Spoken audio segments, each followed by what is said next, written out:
Hello, BookTube, and welcome back to BookTrek 2021, a 5-month mission I'm embarked on with a bunch of other booktubers where we're reading Star Trek fiction throughout the rest of 2021.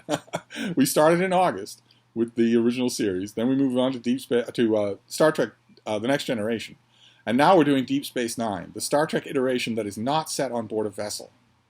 It's set on board a space station named Deep Space Nine, orbiting the planet Bajor, which the Federation is eyeing for inclusion in the Federation. The Bajorans are not members of the Federation yet.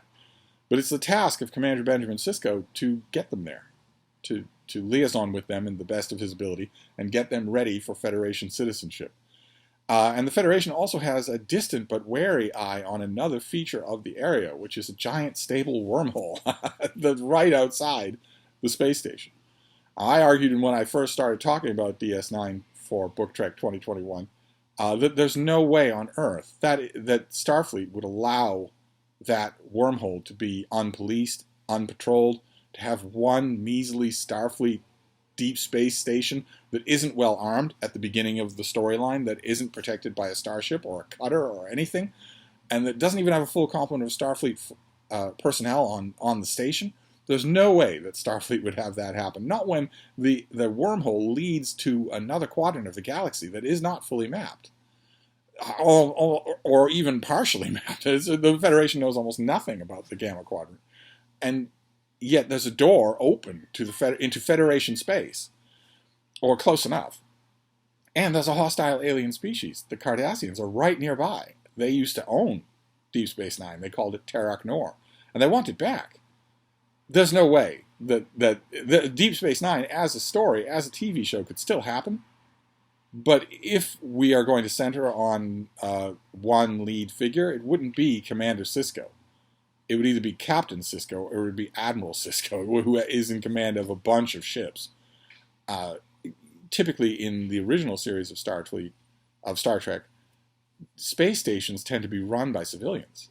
A lot of the underpinnings of it don't make any sense to me. They get better as they go along, much as fans of The Next Generation told me their show gets better as it goes along. That turned out to be true. I did a huge amount of watching of TNG and totally changed my mind about it. Not so much the reading. There was quite a bit of bad reading involved in The Next Generation, but occasional bright spots. But the watching was amazing.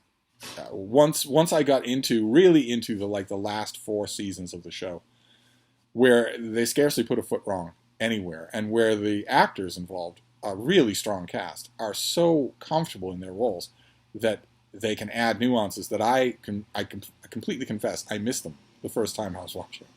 That wasn't true with Deep Space Nine. I watched Deep Space Nine with a fair amount of close attention right from the beginning. I thought it was fascinating for all of the groundbreaking rules that I've described.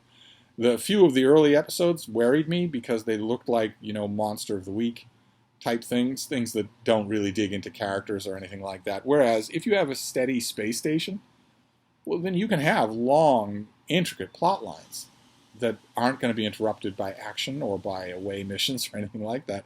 And Deep Space Nine realized that after a couple of seasons and then leaned hard into that at the end. We'll be getting to that later in the month. But although my viewing of TNG got better as it went along, the novels of TNG did not. I had a lot of bumps in the road between TNG novels that were any good. And I cannot report bumps in the road for my reading or rereading of novels of Deep Space Nine, because there have been no road. It's been all bumps. I'm now almost convinced of the curse of Terok Nor. The book that I read today did nothing to dispel that.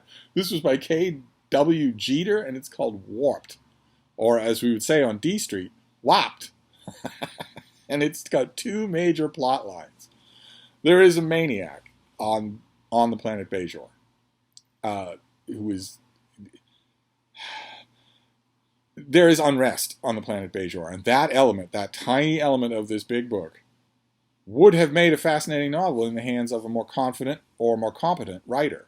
There's political unrest among the provisional government of Bajor. Bajor, the planet, was devastated by the Cardassians, stripped of its natural resources, stripped of its religious resources, a people totally broken into either subservience or rebellion.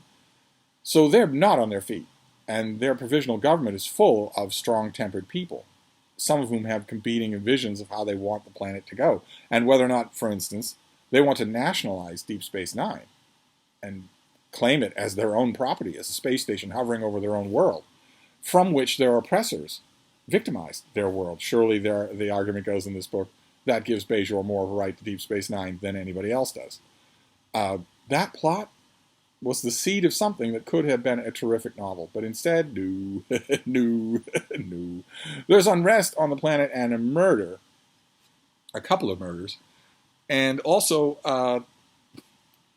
a weird change in the holodecks of Deep Space Nine itself, where instead of AI you have CI. Instead of the interactive solid light programs of the holosuite, you start to have something that affects your mind in a very dangerous way. And for probably way too long, probably half this book, those plot lines, Jeter does his best to try to convince you that maybe those plot lines aren't connected. Of course, you know they are, and they are connected, but the author goes on. I mean, bare bones, I suppose he tells a good story, but he overwrites just to the nth degree. And the main result of that is that the characters tend to get buried under his prose. Jake Sisko, Benjamin Sisko's young son, kind of sort of works in this book. Benjamin Sisko doesn't work at all. Kieran Reese, Benjamin Sisko's Bajoran first officer, is the most important character in this book, considering both the plots, and she doesn't work at all. She doesn't seem in character for even a minute. Odo, the shape-shifting security chief on board the station, maybe has a couple of scenes that work, but most of the scenes in the book don't work. The action doesn't work, and the madman, the madman Weiss is his name, Wyss, ends up being more charismatic than anyone in the book, than our heroes are, which is really bad. And there is a plot twist at the end. It's designed not only to bring the two plots together, but to deepen things completely, to up the stakes imaginably. It's the whole point behind the title of the book. And it doesn't work at all. Not at all. Not only because you can see it coming a mile off when you're halfway through the book, but also because it doesn't make any sense. I don't want to spoil it for you in case you want to read this yourself. I think this was a hardcover. I seem to remember selling this as a hardcover in the bookstore. But it does not. It continues the trend of Deep Space Nine novels of not being good. I am now really, really hoping for a good Deep Space Nine novel tonight. I am still resisting the urge to read anything by authors that I know I like. I'm resisting that urge. I shouldn't have to go to Michael Jan Freeman or Diane Carey. I shouldn't have to go to them to get a Deep Space Nine novel that's halfway good. I think I'm just having a little bit of bad luck. That's all. I pick these things at random. Every night when I'm about to start the night's reading, I pick these at random. I'm just picking the wrong one. That's all. I will try again tonight. We'll pick another. I cannot recommend Warped to you. I'm afraid. but maybe tomorrow I will be able to recommend something. We shall see. I will wrap this up, and I will see you tomorrow. Thank you, BookTube.